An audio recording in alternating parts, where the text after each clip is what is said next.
Hello everyone and welcome to some MiSTer FPGA news. This week we will be talking about the first release of the Nintendo 64 core, some new arcade core releases, Neo Geo Pocket updates, and more. So let's get to it. Jimmy Stones posted a video testing his Juno first core and comparing it to the Mame driver. The goal is to see how well the two stay in sync. His results determine that it's pretty much spot on. Anton Gale showed off the opening title scene sequence for elevator action running on the MiSTer FPGA. I really enjoyed playing this game on the arcade and on the NES, so I'm happy it's coming to MiSTer. Anton later posted a test with another game, Jungle Hunt, saying that testing the core with different ROMs sometimes gives clues to issues with the core. Jungle Hunt runs and revealed an issue with the ROM to RAM loader. In the video post, you can also tell that sprites still need attention. Later in the week, Anton posted a video showing that sprites were fixed in elevator action. The next step is to get sound working. Anton also let us know that Wild Western is currently running on the core, but isn't fully functional yet. Other games that run on the Taito System SJ hardware include Space Seeker, the Tin Star, and much more.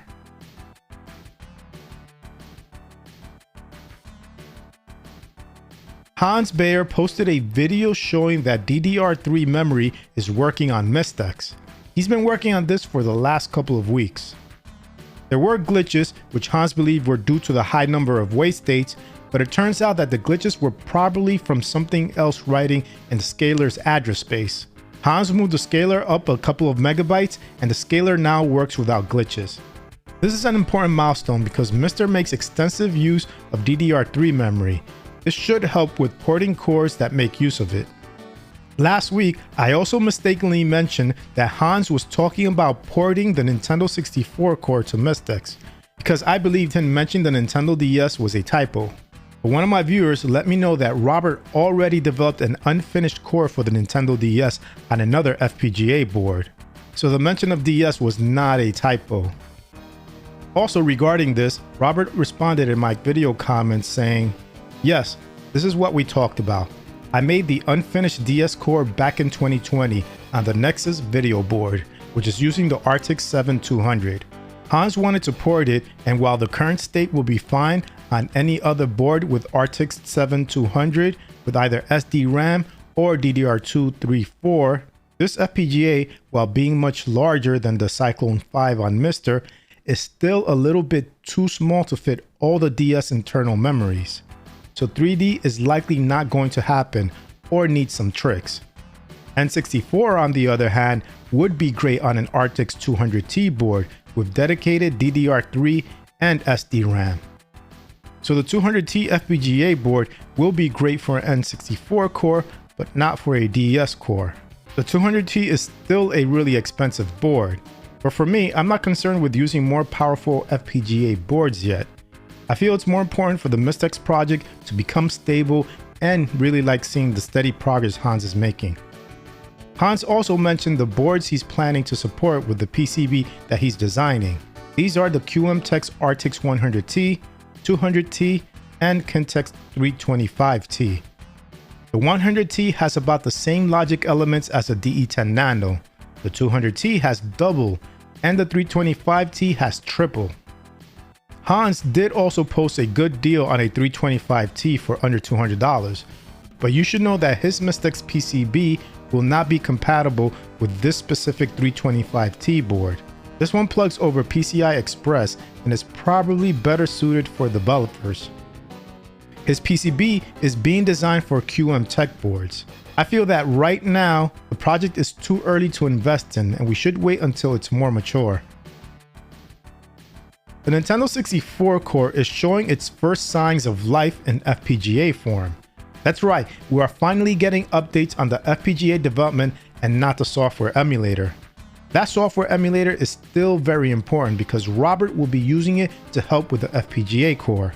Right now, the FPGA core has only basic functionality for the CPU, RDRAM, which is implemented on the DE10 Nano's DDR3 memory, and cartridges, which will be stored on external SDRAM.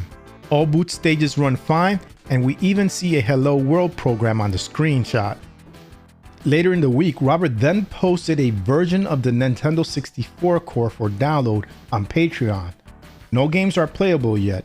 The only thing the core can do now is run some homebrew test software. You can try out this early core yourself by following the instructions Robert provided on Patreon. Track 17 is in search of a functional gold medalist PCB to purchase, which will help complete the Alpha 68K core. The game is reminiscent of Konami's Track and Field. If you have the desired PCB and are willing to part with it, contact Track 17.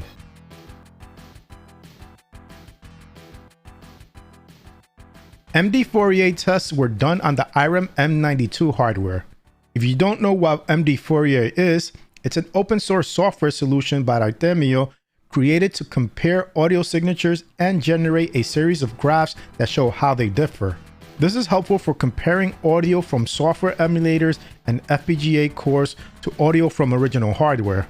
Samples from the YM5151 and Oki chips were tested, and comparisons between the M92 core and a real PCB were made. The results are on GitHub and a public Patreon post. Artemio and Martin, the M92 core developer, also have a video up that discusses how MDFourier was used to check audio, and other things like how video is handled in arcade boards, how Mame helps during development, and much more. Shiny Metal 6 on the MiSTer FPGA forums is planning to release a core for the Rockwell AIM65 computer. The Rockwell AIM65 is a computer based on the 6502 microprocessor. It was introduced in 1978 and includes a line-oriented machine code monitor, basic interpreter, assembler, Pascal, and fourth development system. It was geared toward development and had features like an assembler, disassembler, setting and viewing memory and registers, starting execution of other programs, and more. Since Shiny Metal 6 is asking how to post a new core, that might mean the core is already complete but just needs to be submitted. Retrocastle has released a new MiSTer setup that has built-in support for Mike Simone's active YC design. This means that you get built-in support for S-Video and Composite without the need for an adapter. You do need a Saturn video out cable in order to use analog video out. Track 17 announced that the Toaplan shooter Batsugan is being looked at for implementation in the future. All official versions will be supported. Some of my viewers have been asking about how to get the Taito Egret 2 mini panel, which includes a spinner, to work on MiSTer. Unfortunately, I do not have the device, but this post by MiSTer Add-ons done earlier in the year gives instructions on how to get it working on MiSTer. These are instructions for an unstable build of MiSTer, but there have been several official releases since then, so they probably should be available now on Mame. If you're an owner of the Egret spinner and can't get it to work on MiSTer, please try these instructions out. Darren O has been trying to finish up Rally Bike, an arcade game that runs on the Toaplan V1 hardware. There's a few issues left with the sprites and audio mixing, but the core is coming along. Work on the Neo Geo Pocket core is still being done. Otego mentions that the hardware is pretty complicated for a portable. That might be why there were some delays in development. The core does boot up, but the CPU eventually enters a dead loop. This might be because the DMA part of the MCU is yet to be implemented. Later in the week, the first screenshots of the core were revealed. Otego says there's still much left to be debugged. Even with these issues, a beta core is still aimed to be released next Friday. Otego describes a lot of technical details going on with the core on Patreon, so consider subscribing if you're interested. You also will get access to the private beta core when it's available. Let's cross our fingers and hope we get to play some Neo Geo Pocket games next week. Otego has announced that schematics extraction for the Parodius arcade PCB has been finished. This board was loaned by Track 17, so many thanks for providing the board to help get this game on MiSTer. Schematics extraction is very important for core development because it helps you understand the hardware.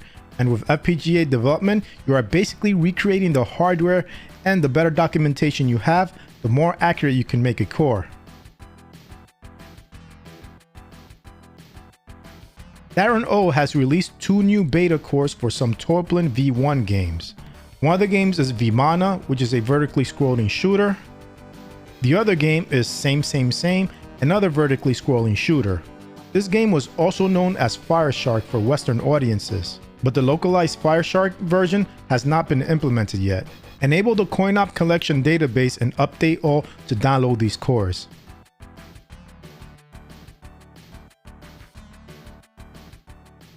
There is now a working MiSTer core for Kick and Run, but it's not available for download yet. DMA and audio still need to be fixed.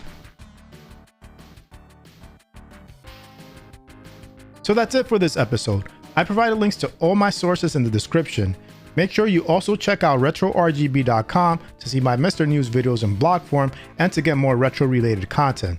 And if possible, support them on Patreon too. Anyway, hope you enjoyed this video. If you did, please give it a like. And if you want to see more content like this, hit the subscribe button and its bell icon so you can get notified of future videos. Thanks for watching, and I'll speak to you next time.